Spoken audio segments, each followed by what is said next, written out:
दोस्तों स्टडी 91 के online platform में आप सभी का बहुत बहुत स्वागत है। दोस्तों आज आप सभी के समक्ष फिजिक्स यानी भौतिक विज्ञान में अपने अगले लेक्चर को लेकर हाजिर हैं। आज दोस्तों मेरा 496 नंबर का लेक्चर है। अगर फिजिक्स की बात करें तो आज हमारा फिजिक्स में 41 नंबर का लेक्चर है। 41 क्लास दोस्तों आज मैं लेने चल रहा हूँ फिजिक्स विषय में, ठीक है। सिर्फ और सिर्फ फिजिक्स की बात कर रहे हैं। इसके पहले कुल 6 विषय मैं आपको पढ़ा चुका हूँ। ये 7वां विषय हमारा फिजिक्स है, ठीक है। और एक नए चैप्टर की शुरुआत करने चल रहे हैं जिसका नाम है मॉडर्न फिजिक्स, ठीक है। मॉडर्न फिजिक्स दोस्तों वैसे तो फिजिक्स के अंतर्गत दोस्तों लोग इसे नहीं पढ़ाते हैं, लोग इसे केमिस्ट्री में शामिल करते हैं, लेकिन फिर भी अगर थोड़ा सा व्यवहार के अनुरूप हम लोग चीज़ों को समझ लें तो केमिस्ट्री पढ़ना काफ़ी आसान हो जाएगा। आज की क्लास आपको लेकर ऐसा महसूस होगा कि सर ये तो केमिस्ट्री की बातें हैं, लेकिन केमिस्ट्री सब्जेक्ट में जब हम आएंगे तो वहाँ पे दोस्तों और विस्तार से चर्चा करेंगे, ठीक है। रसायन विज्ञान में फिर से चर्चा किया जाएगा। ये मॉडर्न फिजिक्स है दोस्तों, जिसे आधुनिक भौतिकी के नाम से जानते हैं। कई सारे सवाल आपको स्क्रीन पर दिख रहे होंगे, इन्हीं सवालों का उत्तर आज हम अपनी क्लास में प्राप्त करने वाले हैं, ठीक है। कुल मिला के 14,880 सवाल आज आपके तैयार हो जाएंगे, ठीक है। 30 सवाल पढ़ते पढ़ते धीरे धीरे 15,000 के दोस्तों हम लोग निकट पहुंचने वाले हैं, ठीक है। एक चीज़ और बताना चाहूँगा, हमारे पास जो हमारे पेड कोर्सेज हैं आप एक बार जरूर देखिए, कम से कम डेमो देखिए। क्लास पसंद आए तो परचेज जरूर कीजिएगा, ठीक है। चलिए सीधे मुद्दे की बात करते हैं। पहला सवाल दे रहा दोस्तों कि जॉन डाल्टन के अनुसार परमाणु दोस्तों कैसा होता है, ठीक है। परमाणु कैसा होता है दोस्तों, देखिए अणु जो होता है ये तो स्वतंत्र होता है, ठीक है। अणु जो होता है दोस्तों ये स्वतंत्र रूप में पाया जाता है। परमाणु भी होता है लेकिन अणु दोस्तों विभाज्य होता है, ठीक है। अणु क्या होता है दोस्तों, विभाज्य होता है, यानी इसको विभाजित किया जा सकता है, छोटे छोटे खंडों में बांटा जा सकता है। लेकिन जो परमाणु होता है ना, इसे हम अविभाज्य मानते हैं, ठीक है। इसे क्या मानते हैं, अविभाज्य, यानी सबसे छोटा कण जो दोस्तों याद रखेंगे, पदार्थ का सबसे छोटा कण, ठीक है। पदार्थ का सबसे छोटा कण अगर कोई है तो वह कौन सा दोस्तों, वो है परमाणु, ठीक है। इससे छोटा कण अभी तक नहीं हो पाया है, मतलब इससे ज्यादा छोटा कण संभव ही नहीं है। हो सकता है टेक्नोलॉजी बढ़े, भविष्य में कुछ और आ जाए कि परमाणु को भी छोटा कर दिया जाए तो अपनी जगह है, लेकिन अभी तक की शोधों के अनुसार सबसे छोटा कण जो है वो परमाणु है। परमाणुओं को मिलाकर ही अणु बनता है, फिर अणुओं को मिलाकर के तत्व वगैरह बनते हैं। इस तरह से दोस्तों कहानियां चलती रहती है, ठीक है। आगे बढ़िए, अगला सवाल आसान सा सवाल दे रहा दोस्तों, इलेक्ट्रॉन की खोज दोस्तों किसने किया था। तो बच्चा जानता है, हम लोग बचपन में एक फार्मूला पढ़े थे, ईंट पर नाच। क्या फार्मूला था दोस्तों, ईंट पर नाच। ई माने होता है इलेक्ट्रॉन और ट माने होता है थॉमसन, तो बच्चा पढ़ता है जे थॉमसन।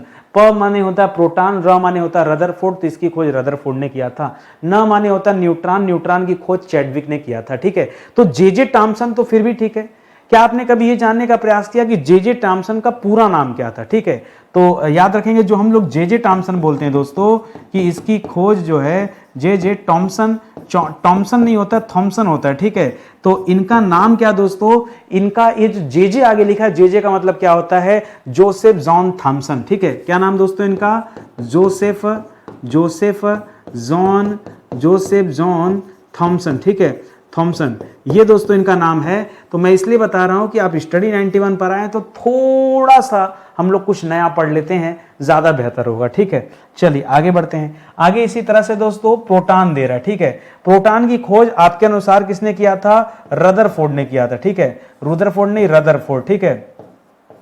किसने किया था दोस्तों, रदरफोर्ड ने किया था। और यहां पर इनका नाम पूरा लिखा हुआ तो मुझे और ज्यादा बताने की जरूरत नहीं है, ठीक है। रदरफोर्ड ने किया था। एक चीज मैं बता दूं, इनका पूरा नाम वैसे तो अर्नेस्ट रदरफोर्ड था, ठीक है।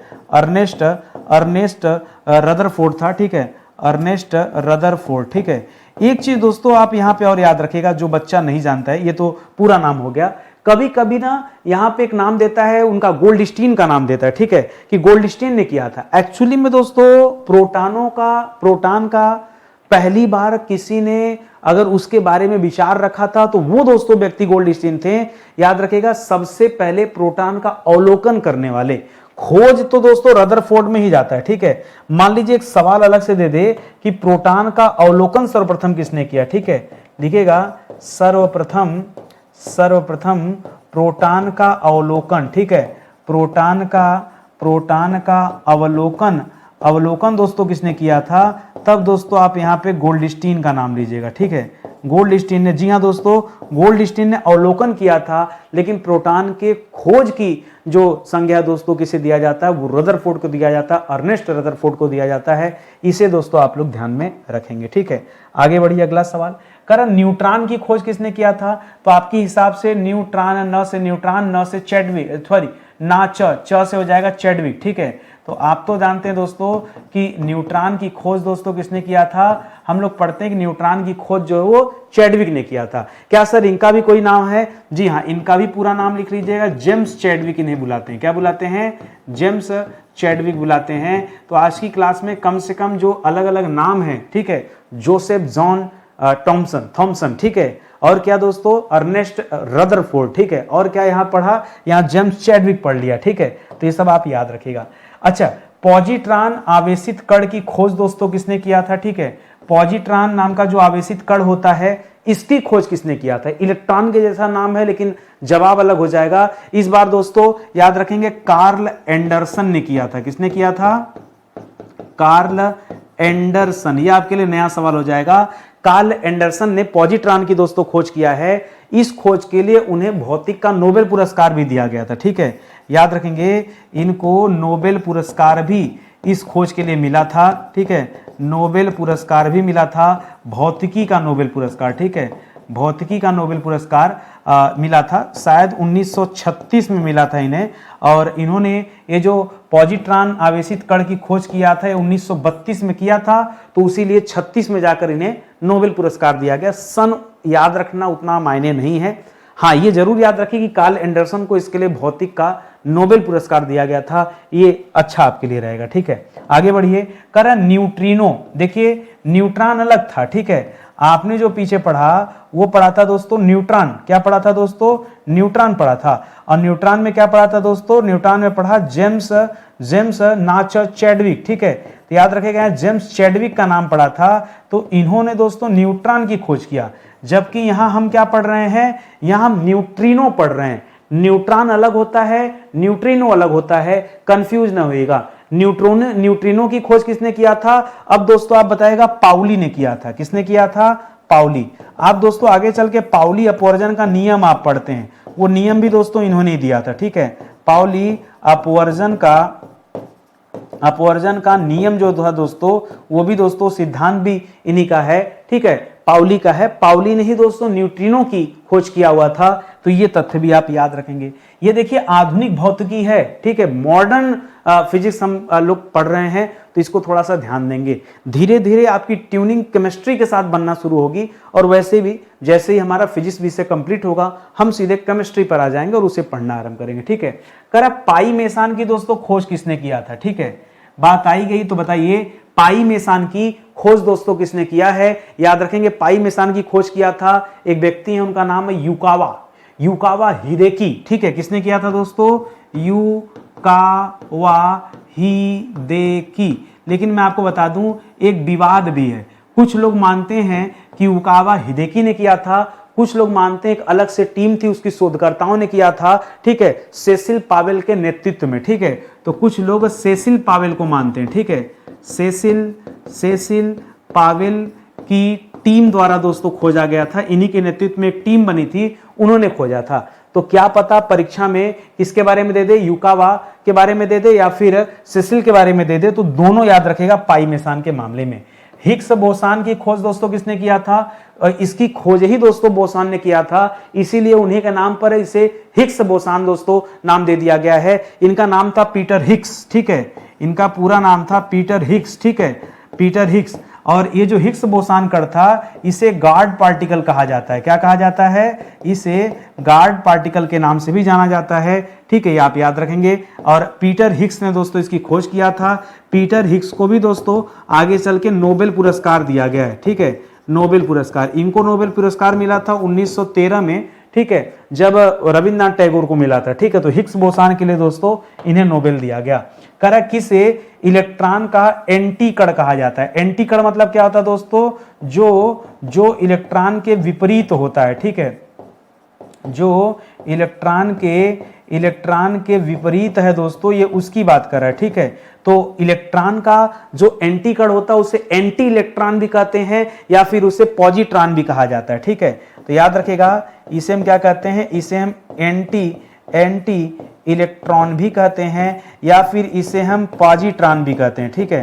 पॉजिट्रॉन भी कहते हैं, ठीक है, एंटी इलेक्ट्रॉन या पॉजिट्रॉन। हाँ, एक अंतर है, ये जो इलेक्ट्रॉन होता है दोस्तों, इलेक्ट्रॉन हमेशा ऋणावेशित होता है, ठीक है। क्या होता है दोस्तों, ऋणावेशित, ठीक है।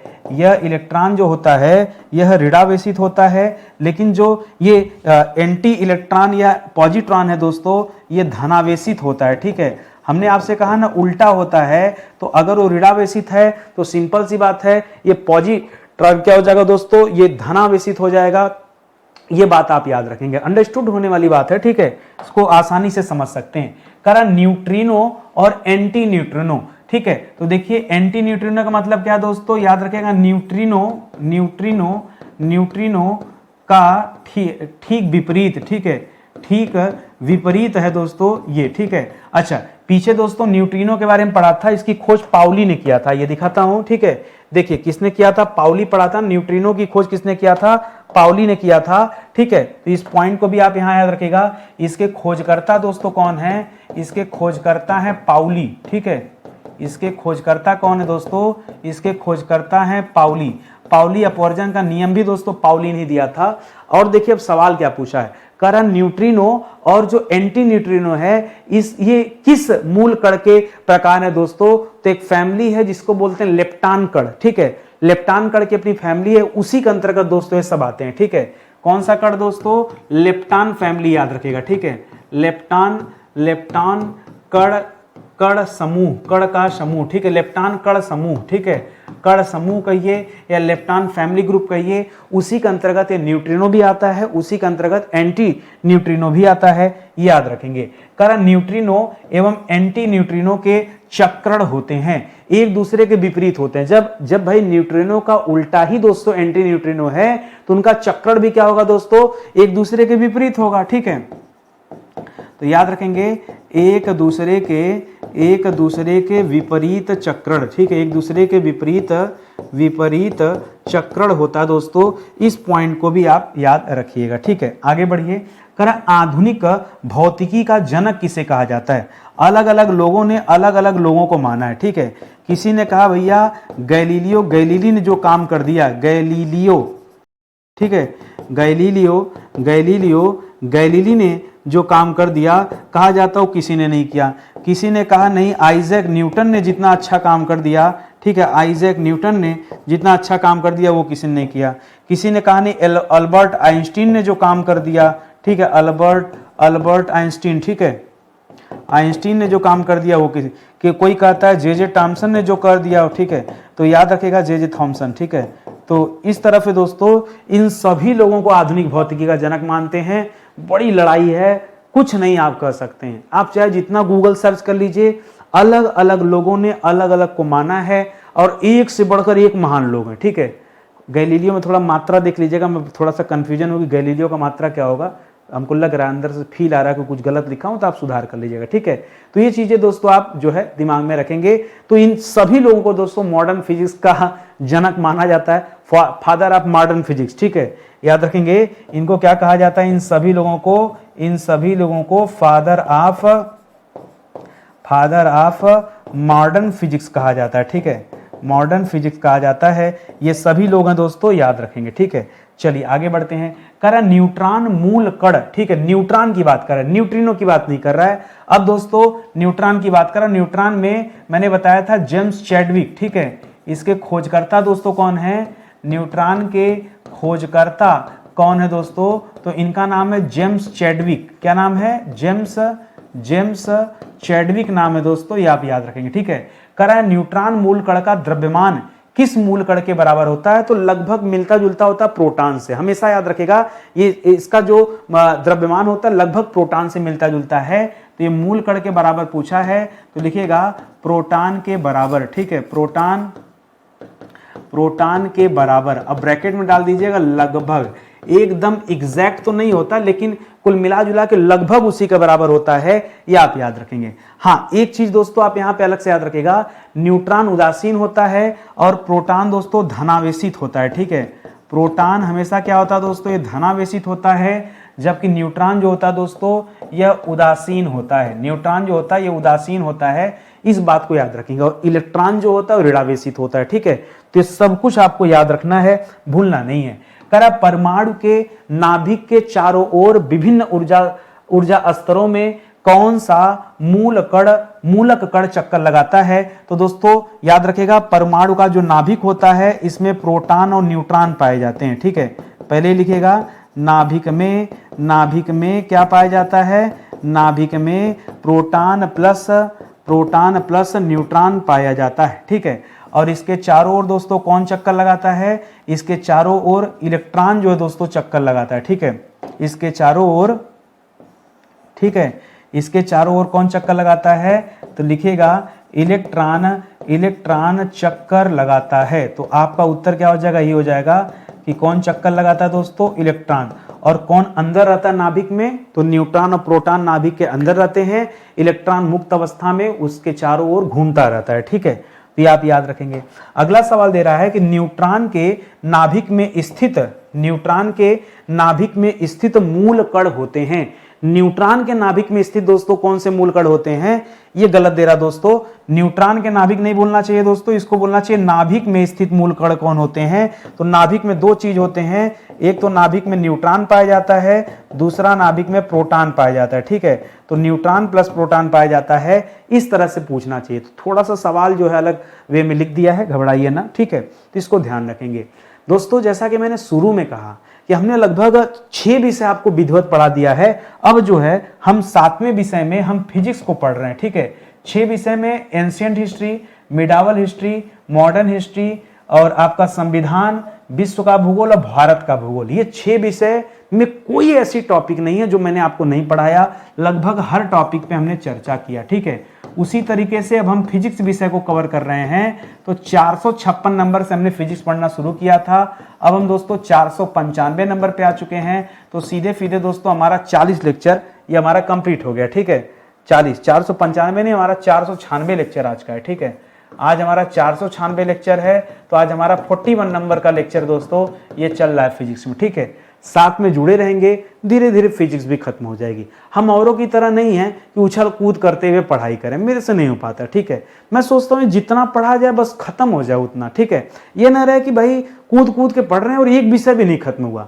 हम लोग देखो मेहनत से ईमानदारी से लगे रहे, तो हमने 6 विषय पढ़ लिया, अब 7वां विषय भी खत्म होने वाला है। मुझे लगता है 9-10 लेक्चर अधिकतम जाएगा, मतलब 50 के अंदर ही दोस्तों ये फिजिक्स का काम तमाम हो जाएगा। ठीक है, तो इस तरह से दोस्तों चलिए इसे आप आइए पढ़िए, जब भी आपके पास फुर्सत हो। आधे घंटे की क्लास होती है, बहुत छोटी सी क्लास होती है, आप अपनी तैयारी कीजिएगा। ठीक है, आगे देखिए, कह रहा पाई मेसान का द्रव्यमान इलेक्ट्रॉन के द्रव्यमान का कितना गुना होता है? जो पाई मेसान का द्रव्यमान होता है वो इलेक्ट्रॉन के द्रव्यमान के दोस्तों कितना गुना होता है? तो बहुत ज्यादा दोस्तों लिखिएगा 273 गुना। ठीक है, 273 गुना। इसको मैंने केल्विन से याद किया था, जब आप केल्विन वाला पढ़ रहे थे ना, तब दोस्तों 273 केल्विन पढ़ते थे, ऐड करते थे, उसी से आप याद रख सकते हैं कि पाई मेसान का जो द्रव्यमान है वो इलेक्ट्रॉन के द्रव्यमान से कितना गुना होता है दोस्तों? तो 273 गुना होता है। पाई मेसान का जीवन काल दोस्तों कितना होता है? वैसे तो देखा जाए तो 10 की घाते -8 दोस्तों इसका जीवन काल माना गया है, लेकिन केवल इतना नहीं दोस्तों, इसके साथ एक आंकड़ा है 2.6 गुणे 10 की घाते -8। और ये -8 क्या? सेकेंड, घंटा, मिनट क्या? तो याद रखिएगा सेकेंड माना जाता है। ये इतना सेकेंड, ये इसका दोस्तों क्या है? इसका जीवन काल है पाई मेसान का। ये एक तरह से उप परमाणु कण होता है। पाई मेसान कोई पूछे है क्या, तो क्या बताएंगे? पाई मेसान एक प्रकार का उप परमाणु कण होता है। ठीक है, यह उप परमाणु कण होता है, इसे भी दोस्तों आप याद रखेंगे। ठीक है, अगला सवाल, करा कैथोड किरणों की खोज दोस्तों किसने किया था? ठीक है, कैथोड किरणों की खोज। ठीक है, देखिए कैथोड एनोड दो छड़ें होती हैं, उसको अपनी जगह रखिए। कैथोड एनोड जो छड़ें होती हैं, एनोड छड़ पॉजिटिव वाला होता है, कैथोड क्षण नेगेटिव वाला होता है, दोनों को मिला करके इलेक्ट्रोड कहते हैं। ये सब चीजें हम लोगों ने विद्युत वाले चैप्टर में पढ़ लिया था। उससे हटके ये कह रहा है कैथोड किरणों की दोस्तों, जो रेज होता है, कैथोड रेज जो होता है, उसकी खोज दोस्तों किसने किया हुआ था? तो याद रखेगा, अब यहां तीन चार सवाल बनते हैं, ठीक है। पहला सवाल बनता है कि पहली बार इस किरण को किसने देखा था, ये आपका पहला सवाल बनता है। सिर्फ देखा था, कुछ कर नहीं पाए। दूसरा सवाल बनता है कि इसका नामकरण किसने किया था, ठीक है। तो ये पहले आप एक एक करके हम लोग पढ़ते चलते हैं। तो अगर देखने की बात है कि किसने सबसे पहले देखा था, तो जोहान हिटार्फ ने देखा था। किसने देखा था? जोहान हिटार्फ, ठीक है। जोहान हिटार्फ ने दोस्तों पहली बार कैथोड रेज को देखा था, ये आप याद रखेंगे। नामकरण किसने किया था दोस्तों? तो नामकरण किया था गोल्डस्टीन ने। किसने किया था? नामकरण किया था गोल्डस्टीन। सर पीछे भी हमने कहीं गोल्डस्टीन पढ़ा था? हाँ, पीछे पढ़ा था। हमने पढ़ा था कि पहली बार न्यूट्रिनो का अवलोकन किसने किया था, सॉरी उसका प्रोटॉनों का अवलोकन किसने किया था? तो इन्होंने किया था। लिखिएगा प्रोटॉन, अभी दिखा दे रहा हूं आपको, प्रोटॉन का अवलोकन, ठीक है। प्रोटॉन का अवलोकन करके उसका अध्ययन किया था। आइए, मैंने शुरू में ही दोस्तों आपको बता दिया था, ठीक है।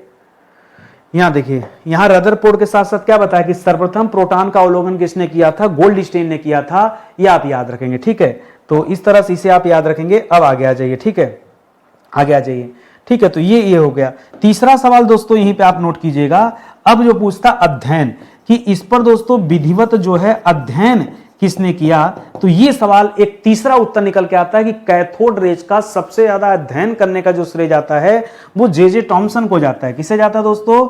अध्ययन करने का श्रेय जे टॉमसन ने, थॉमसन, ठीक है, जे थॉमसन को जाता है, जिन्होंने इलेक्ट्रॉन की खोज की थी, ठीक है, जिन्होंने इलेक्ट्रॉन की खोज की थी। तो ये तीन बातें दोस्तों कैथोड रेज से संबंधित है। पहली बार देखा किसने, पहली बार नामकरण किसने किया, और पहली बार उसका विधिवत अध्ययन किसने किया। तो आप एग्जाम में देखिएगा कि इनमें तीनों में से क्या दिया है, ठीक है। एक चीज और दोस्तों, ये जो पाई मेसान यहां दिया है, पाई मेसान के खोजकर्ता कौन थे? अभी आज ही पढ़े हैं आप, ठीक है, और भूलते ऐसे हैं कि क्या बताया जाए, ठीक है। बताइए, थोड़ा दिमाग पे जोर डालिए, ठीक है। योकावा हिदेकी ने किया था। किसने किया था? योकावा हिदेकी ने दोस्तों किया था। ये आप याद रखेंगे, ठीक है। पाई मेसान की खोज दोस्तों किसने किया था? चर्चा में आ गया, तो दो जगह आ गया, तो इसको भी आप जो है याद रखेंगे, ठीक है। कर घन किरणों, ध्यान दीजिएगा, ठीक है। घन किरणों या धन किरणों होगा, घन किरणों नहीं, ठीक है। धन किरणों या फिर कैनाल किरणों की खोज दोस्तों किसने किया था? वो पीछे कैथोड रेज था, ये कैनाल रेज हैं। कैनाल रेज को धन किरणें कहा जाता है, और इसकी दोस्तों खोज किसने किया था? तो इसकी खोज गोल्डस्टीन ने किया है, ठीक है। इसकी खोज किसने किया है? इसकी खोज गोल्डस्टीन ने किया है। और याद रखेंगे दोस्तों, ये जो कैनाल किरणें हैं, यह एक प्रकार की धनावेशित किरणें होती हैं, ठीक है। ये एक प्रकार की धनावेशित किरणें होती हैं, इसे भी आप ध्यान में रखेंगे। गार्ड पार्टिकल का संबंध मैंने कहा बताया था? मैंने बताया था हिग्स बोसान, ठीक है। इसे क्या कहा जाता है दोस्तों? हिग्स बोसोन से संबंधित है, ठीक है। और जेम्स हिग्स ने दोस्तों इसकी खोज किया था। हिग्स ही इसके खोजकर्ता थे, ये भी याद रखेगा। यहां पूछ रहा दोस्तों कि गार्ड पार्टिकल जो हैं ये किस मौलिक कण को कहा जाता है दोस्तों? तो सिंपल सी बात है, पहले ही मैंने बता दिया है कि हिग्स बोसान को ही तो गार्ड पार्टिकल कहते हैं, ठीक है। हिग्स बोसान को ही गार्ड पार्टिकल कहा जाता है। इसकी खोज हिग्स ने किया था, ये आप याद रखेंगे, ठीक है। जेम्स हिग्स ने, याद रखेंगे। कारण नाभिक की त्रिज्या दोस्तों कितनी होती, ठीक है। नाभिक में पाया क्या जाता दोस्तों? तो प्रोटॉन प्लस न्यूट्रॉन पाया जाता है। और आपसे नाभिक की त्रिज्या पूछी जा रही कि नाभिक की त्रिज्या, डायमीटर दोस्तों, सॉरी रेडियस कितना होता है? डायमीटर तो व्यास को कहते हैं, ठीक है। यानी नाभिक की जो त्रिज्या है वो कितनी होती है दोस्तों? तो लिखिएगा 10⁻⁻13 सेंटीमीटर। कितना? 10⁻⁻13 सेंटीमीटर। कहीं कहीं पे ये 10⁻⁻12 भी दिया हुआ है, ठीक है। तो आप 13 याद रखिए, 13 परफेक्ट आंसर है, ठीक है। अगर इसके आसपास का आंकड़ा नहीं दे रहा तो यही दोस्तों उत्तर होगा। कारण नाभिकीय बल का कार्यकारी मान कितना होता है, ठीक है। अब दोस्तों आपका उत्तर बदल जाएगा। नाभिकीय बल का कार्यकारी मान कभी आपसे पूछे तो याद रखेगा, इसे फर्मी मीटर में लिखा जाता है, ठीक है। ये लगभग होता है 2 से 3 फर्मी मीटर। कितना होता है दोस्तों? 2 से 3 फर्मी मीटर दोस्तों इसका कार्यकारी मान होता है। और 1 फर्मी मीटर में क्या होता है दोस्तों, 1 फर्मी मीटर बराबर कितने होता है, मान लीजिए यहां पे लिख गया 1 फर्मी मीटर, तो कितने के बराबर होगा, याद रखेगा 1 फर्मी मीटर बराबर होता है 10 की घाते -15 मीटर के बराबर होता है। ठीक है, 10 की घाते -15 मीटर के बराबर क्या होता है दोस्तों, फर्मी मीटर होता है। तो इस चीज को भी आप ध्यान में रखिएगा। ठीक है, चलिए और आगे चलते हैं, अगले सवाल पर आते हैं। कह नाभिक के आकार की कोटि कितनी होती है, त्रिज्या कितनी होती है। ठीक है, तो ये तो अभी मैं पीछे ही बताया था कि नाभिक में प्रोटॉन प्लस न्यूट्रॉन पाए जाते हैं, और ये कभी देगा तो हम बताएंगे 10 की घाते 13 सेंटीमीटर। ठीक है, 10 की घाते -13 सेंटीमीटर, ये अभी पीछे बताया था। या एक काम करिए, इसको एक रेंज बना के लिख लीजिए कि 10 की घाते -13 से लेकर के 10 की घाते -15, ठीक है, यहां तक आप रख सकते हैं। ठीक है, तो इस तरह से भी इसे समझ सकते हैं। और आगे देखिए, कह परमाणु नाभिक के अस्थायित्व या अस्थायित्व का मान किस पर निर्भर करता है। देखिए, नाभिक जो है अस्थायी रहेगा या अस्थायी रहेगा, यह डिपेंड करता है नाभिक में प्रोटॉन एवं न्यूट्रॉन की संख्या पर। ठीक है, प्रोटॉन एवं न्यूट्रॉन की जो संख्या है दोस्तों, वो डिसाइड करती है कि ये स्टेबल होगा या स्टेबल नहीं होगा। ठीक है, तो इन चीजों को भी याद रखिएगा, छोटा सा सवाल है। आगे लिख रहा है कि नाभिक में उपस्थित प्रोटॉन की संख्या से क्या निर्धारित किया जाता है, तो प्रोटॉन की संख्या से परमाणु क्रमांक निर्धारित होता है। ठीक है, कि उस पदार्थ का, ठीक है, या उस तत्व का परमाणु क्रमांक कितना है, एटॉमिक नंबर कितना दोस्तों, ये पता चलता है। परमाणु क्रमांक को ही हम क्या बोलते हैं, इसी को एटॉमिक नंबर कहा जाता है। ठीक है, एटॉमिक नंबर जो आप पीरियोडिक टेबल पढ़ते हैं उसमें लाइन से पढ़ते हैं ना, पहला होता है hydrogen, helium, lithium, beryllium, boron, carbon, nitrogen, oxygen, fluorine, neon, ऐसे पढ़ते जाते हैं ना, पोटेशियम, ठीक है, ऐसे पढ़ते जाएंगे। तो ये जो परमाणु क्रमांक है, ये जो उसका सीरियल क्रम है, ये परमाणु क्रमांक होता है। और जो परमाणु क्रमांक है ये आप जान लीजिए, मान लीजिए ऑक्सीजन 8वें नंबर पे आ रहा है ना, तो ऑक्सीजन के नाभिक में प्रोटॉनों की संख्या कितनी है, 8 होगी। ठीक है, तभी दोस्तों परमाणु क्रमांक 8 हो रहा है, ये आप थोड़ा सा समझ के रखिएगा। ठीक है, आगे बढ़िए। कह किसी तत्व या यौगिक का वह सूक्ष्मतम रूप, ठीक है, जो स्वतंत्र अवस्था में रह सकता है, उसे क्या कहते हैं, सबसे छोटा रूप जो स्वतंत्र अवस्था में रह सकता है उसको हम अणु कहते हैं। ठीक है, लेकिन अणु ध्यान दीजिएगा, अणु ये विभाज्य होता है। ठीक है, अणु को इंग्लिश में मॉलिक्यूल कहते हैं। ठीक है, मॉलिक्यूल कहते हैं। और याद रखेगा यह विभाज्य है, क्यों, क्योंकि इसका छोटा पार्ट परमाणु कहलाता है। ठीक है, एटम कहलाता है, और एटम सबसे छोटा होता है, उसको विभाजित नहीं कर सकते हैं। ठीक है, और आगे आ जाइए।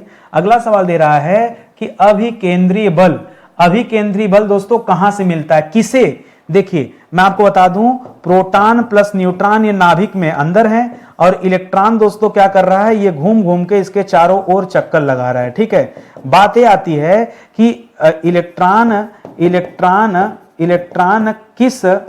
इलेक्ट्रॉन जो है दोस्तों, ये किस बल के कारण बल से बंधा है, ऐसे समझिए, किस बल से बंधा है। भाई ये इलेक्ट्रॉन छोड़ के चला क्यों नहीं जाता, ये किस बल से नाभिक के चारों ओर दोस्तों घूम रहा है, तो अभिकेंद्रीय बल लग रहा है, और इन दोनों के बीच एक विशेष प्रकार का वैद्युत आकर्षण बल लगता है। ठीक है, तो याद रखेगा इन दोनों के मध्य एक वैद्युत आकर्षण बल दोस्तों लगता है, यह आप याद रखेंगे, जिसकी वजह से अभिकेंद्रीय बल काम करता है, और नाभिक के चारों ओर नाभिक के चारों ओर जो इलेक्ट्रॉन है यह अपना चक्कर काटता रहता है। अंदर वाले में एक जो प्रोटॉन होता है पॉजिटिव होता है, न्यूट्रॉन जो होता है ये उदासीन होता है, न्यूट्रल होता है, इलेक्ट्रॉन जो होता है निगेटिव चार्ज वाला होता है। ये सारी बातें भी आप याद रखेंगे। धीरे धीरे देखिए, मॉडर्न फिजिक्स में हम लोग इतना पढ़ लेंगे ना कि केमिस्ट्री पढ़ने का हमारा बेस क्लियर हो जाएगा। ठीक है, जब हम केमिस्ट्री पढ़ेंगे वहां फिर से ऐसे हम चर्चा करेंगे। ठीक है, ये तो मॉडर्न फिजिक्स के अंतर्गत दोस्तों जो बातें आ रही हैं वो चीजें मैं आपको पढ़ा रहा हूं। ठीक है, कह भारत में नाभिकीय अनुसंधान को आरंभ करने का श्रेय दोस्तों ये किस वैज्ञानिक को जाता है, तो ये होमी जहांगीर भाभा को जाता है। ठीक है, इसका श्रेय किससे जाता है दोस्तों, इसका श्रेय होमी जहांगीर भाभा को जाता है। क्या उन्होंने नाभिकीय अनुसंधान को आरंभ किया भारत में, इसीलिए भारत में परमाणु ऊर्जा का जनक, ठीक है, भारत में परीक्षा में सवाल आता है कि बताइए भारतीय परमाणु ऊर्जा का जनक दोस्तों किसे, या परमाणु कार्यक्रम का जनक किसे कहा जाता है, तो इन्हें कहा जाता है। ठीक है, लिखेगा भारतीय परमाणु कार्यक्रम का जनक। ठीक है, कार्यक्रम का जनक दोस्तों किसे कहा जाता है, तो याद रखेंगे किसे कहा जाता है, होमी जहांगीर भाभा को ही कहा जाता है। ठीक है, एक चीज और याद रखेगा, ट्राम्बे में एक संस्थान बना 1954 में। ठीक है, 1954 में ट्राम्बे दोस्तों कहां पर है, ये ट्राम्बे महाराष्ट्र में है। ठीक है, और यहीं पर दोस्तों बार्क की स्थापना किया गया। ठीक है, BARC। ठीक है, और बार्क को हम हिंदी में क्या कहते हैं, भाभा अनुसंधान संस्थान। ठीक है, ये जो भाभा परमाणु एटॉमिक रिसर्च सेंटर है, ठीक है, भाभा परमाणु अनुसंधान संस्थान। ठीक है, अनुसंधान संस्थान। ठीक है, ये कहां पर स्थित दोस्तों, ये आपके महाराष्ट्र ट्राम्बे में स्थित है। 1954 में इसको जो स्थापित किया गया था। तो ये सारे तथ्य भी आप याद रखिएगा। ठीक है, करा ऐसे परमाणु जिनमें प्रोटॉन की संख्या समान होती है। ठीक है, प्रोटॉन की संख्या क्या होती है, समान होती, परंतु न्यूट्रॉन की संख्या दोस्तों भिन्न भिन्न होती है, उसे आइसोटोप बोलते हैं। क्या बोलते हैं, आइसोटोप। आइसोटोप मतलब क्या हो गया, समस्थानिक कहा जाता है। क्या कहा जाता है, समस्थानिक। ठीक है, समस्थानिक इंग्लिश में क्या बोलते हैं, आइसोटोप कहा जाता है। ठीक है, आइसोटोप कहा जाता है जिसमें प्रोटॉनों की संख्या तो समान होती है लेकिन न्यूट्रॉनों की संख्या भिन्न भिन्न हो जाती है। ठीक है, न्यूट्रॉन यानी जो उदासीन है वो अलग अलग हो जाते हैं। करा किस तत्व के समस्थानिकों के नाम दोस्तों भिन्न भिन्न होते हैं, कई होता है। जैसे दोस्तों एक एग्जांपल आप कार्बन का ही ले लो। ठीक है, एक एग्जांपल आप कार्बन का ले लो। कार्बन के जो समस्थानिक होते हैं, इसमें कई समस्थानिकों का नाम आपने पढ़ा होगा, मैं आपको याद दिला दूं, हिस्ट्री वगैरह पढ़ते होंगे तो आपको मिलता होगा C12 मेथड का नाम सुना होगा, C13 का नाम सुना होगा, C14 का नाम सुना होगा। तो कार्बन के समस्थानिक ही तो हैं। या फिर दूसरा ऑप्शन ले लूं हाइड्रोजन का। ठीक है, तो हाइड्रोजन में भी दोस्तों हाइड्रोजन के कई समस्थानिकों का नाम सुना होगा, जिसमें ड्यूटेरियम का नाम सुना होगा। ठीक है, या फिर ट्रिटियम का नाम सुना होगा। ठीक है, ड्यूटेरियम। ठीक है, ड्यूटेरियम का नाम सुना होगा या ट्रिटियम का नाम सुना होगा। ठीक है, तो ये जो चीजें इनको भी आप याद रखेंगे, हाइड्रोजन के समस्थानिक है। ठीक है, तो इसी तरह से बहुत सारे हैं जिनमें समस्थानिक होते हैं। समस्थानिक में हमेशा याद रखेगा समस्थानिक, जहां स्थान एक जैसे हों लेकिन किसके, प्रोटॉनों के, यानी जितना प्रोटॉन होगा उनकी संख्या तो समान होगी, न्यूट्रॉनों की संख्या अलग अलग होगी, उसी को समस्थानिक कहते हैं, उसी को आइसोटोप कहते हैं। इसको भी आप ध्यान में रखेंगे। और इसी के साथ आज फिर से हमारा 30 सवाल यहीं समाप्त होता है। दोस्तों बड़ी क्लास नहीं होती, मेरी आधे घंटे की क्लास होती है। अगर डेली आप अपने लिए आधे घंटे का समय निकालिए तो जीएस पे मजबूत पकड़ बना सकते हैं। पीछे की क्लास भी दोस्तों आप कोशिश कीजिए, देखिए। ठीक है, चाहे आप ऑनलाइन कोचिंग कर रहे हो, ऑफलाइन कोचिंग कर रहे हो, सेल्फ स्टडी कर रहे हो, ये क्लास नुकसान नहीं करेगी, आपको सिर्फ फायदा करेगी। अरे भाई मैं सवाल कर रहा हूं, आप जवाब दीजिए। नहीं जवाब दे पाएंगे तो मैं तो उत्तर दे ही रहा हूं, उत्तर दे रहा हूं तो याद कीजिए। ठीक है, तो बहुत अच्छी क्लास है, बहुत बेहतरीन क्लास है, इससे बढ़िया क्लास आपको मिलने वाली नहीं है। और सबसे अच्छी बात है कि एक एक विषय हमने कंप्लीट करा दिया है। जैसे आप एक कोई भी, जैसे संविधान अगर आपने पढ़ा ना, तो एक बार संविधान 80 लेक्चर मैंने संविधान पढ़ाया है इस सीरीज के अंतर्गत। 80 लेक्चर में संविधान सिर्फ पढ़ाया है। संविधान पढ़ने के बाद आप ये नहीं कहेंगे कि सर ये वाला टॉपिक छूट गया, मतलब कुछ नहीं बचा है। हर टॉपिक पे, हर एक तरह के सवालों पे हमने चर्चा कर लिया। तो आपके एग्जाम में सवाल भी यहीं से उठा लिए जाते हैं। आप पेपर देखिए, खुद आपको लगेगा कि देखिए एक एक टॉपिक से सवाल कैसे बनते हैं। ठीक है, तो आप इस वीडियो को देखिए, बहुत फायदा करेगा, बहुत अच्छी आपकी तैयारी होगी, कम से कम तैयारी मजबूत हो जाएगी। ठीक है, हमारे पास बहुत सारे कोर्सेज भी हैं। अगर आपको भरोसा हो अपने नितिन सर पर कि नितिन सर अच्छा काम करते हैं, तो प्लीज डेमो देखने आप जरूर आइएगा। ठीक है, परचेज करना ना परचेज करना बात की बात है, लेकिन एक बार डेमो देखने आप आइए दोस्तों। ये हमारा स्टडी 91 ऑफिशियल नाम से हमारा एप्लीकेशन है, आप यहाँ आइए, डेमो कम से कम देखिए, अच्छी तैयारी आपकी होगी। डेमो देख के ही मजा आ जाएगा, तो आप अपने आप जो है बैच ज्वाइन कर लेंगे। ठीक है, यहाँ पे हमारा हेल्पलाइन नंबर है, कॉल करके संपर्क कर सकते हैं, कोई जानकारी चाहिए तो कुछ पूछ सकते हैं। ठीक है, बहुत बहुत धन्यवाद आपका, मिलते हैं अगले लेक्चर में। तब तक के लिए जय हिंद, जय Bharat, thank you so much.